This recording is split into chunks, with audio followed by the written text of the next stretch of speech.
Praise the lord. ఈ దినము దేవుని యొక్క వాగ్దానము నీకోసం.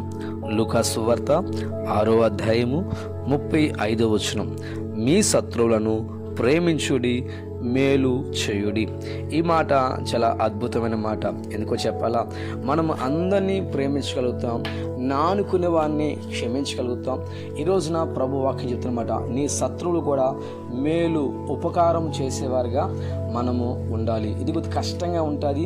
కష్టమైనా సరే మనం ప్రేమించేవారిగానే ఉండాలి. ఎందుకంటే దేవునికి ఆజ్ఞ, నిన్ను వలె నీ పొరుగు వారిని ప్రేమించు, నిన్ను వలె నీ పొరుగు వారిని నీవు ఆదరించాలి, క్షమించాలి, వారిని దేవుని చింత నడిపించే బిడ్డగా నీవు ఉండాలి. నీ శత్రువులైనా నువ్వు క్షమించగలగాలి. నీ తోటి వారి, నీ బంధువులు ఎవరిని ఒకవేళ నేను బాధ పెడుతున్నా సరే దేవుని ప్రేమతో వారిని క్షమించగలగాలి. అలా క్షమించినప్పుడే నీవు దేవుని యొక్క ఆజ్ఞను పాటించినట్లు అనే విషయాన్ని గుర్తు చేస్తున్నాం.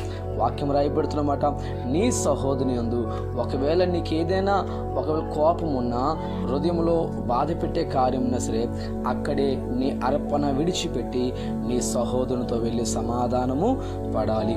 కనుక దేవుని వాక్యం ఏం చెప్తుందంటే, మనము మన సహోదరునితో, మన శత్రువులతో కూడా సమాధానం కలిగి, ప్రేమను కలిగి మనం ముందుకి వెళ్ళాలి. ఒక సందర్భంలో ఒక మంచి మాట మనం చూడగలం. సౌలు అనే మహాభక్తుడు దావీదుతో ఇలా పడుతున్నారు.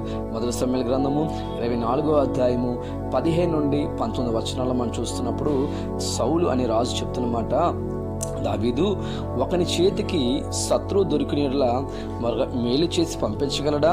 అయితే ఈ దినమున నీవు నాకు మేలు చేసి పంపించావు. నేను అనేక మార్లు నీకు అపకారం చేశాను, అనేక మార్లు నేను బాధ పెట్టాను. అయినా దావీదు నీవు నాకు మేలు చేసావు, నీవు నాకు ఉపకారం చేసావు. గమనించండి, దావీదు మనసు ఎటువంటిది గమనించండి. దావీదుని సౌలు రకరకాలుగా బాధ పెట్టారు. నిద్రలేని రాత్రులు దావీదు అనుభవించాడు, ఆకలి లేని రాత్రులు దావీదు అనుభవించాడు. ప్రాణ భయముతో పారిపోయిన అనుభవాలు దావీదు కలిగి ఉన్నాడు. కారణం చెప్పాలా? సౌలు దావీదుని బాధ పెడుతున్నాడు.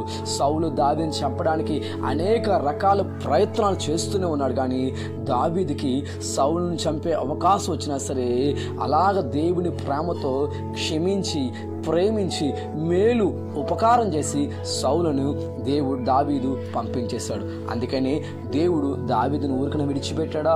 దేవుడు దావీదుని సింహాసనం మీద మహారాజుగా కూర్చుండబెట్టగలిగాడు. ఈరోజు నువ్వు శత్రువుని క్షమించగలిగితే, నీ తోటి వారిని నువ్వు ప్రేమించగలిగితే, నిన్ను కూడా దేవుడు ఉన్నతమైన స్థితిలో నీ యొక్క జీవితంలో ఏది తలస్తున్నావో, ఏది జరగాలనుకున్నావో ఆ కార్యాన్ని ప్రభు జరిగించి గొప్ప అద్భుతాలు నీ కుటుంబంలో జరిగించాలని కోరుకుంటూ, క్షమించే మనసు, ప్రేమించే మనసు దేవుడు మనందరికీ అనుగ్రహించి ఈ వాగ్దానం మన జీవితంలో ప్రభు నెరవేర్చునుగాక. ఆమేన్.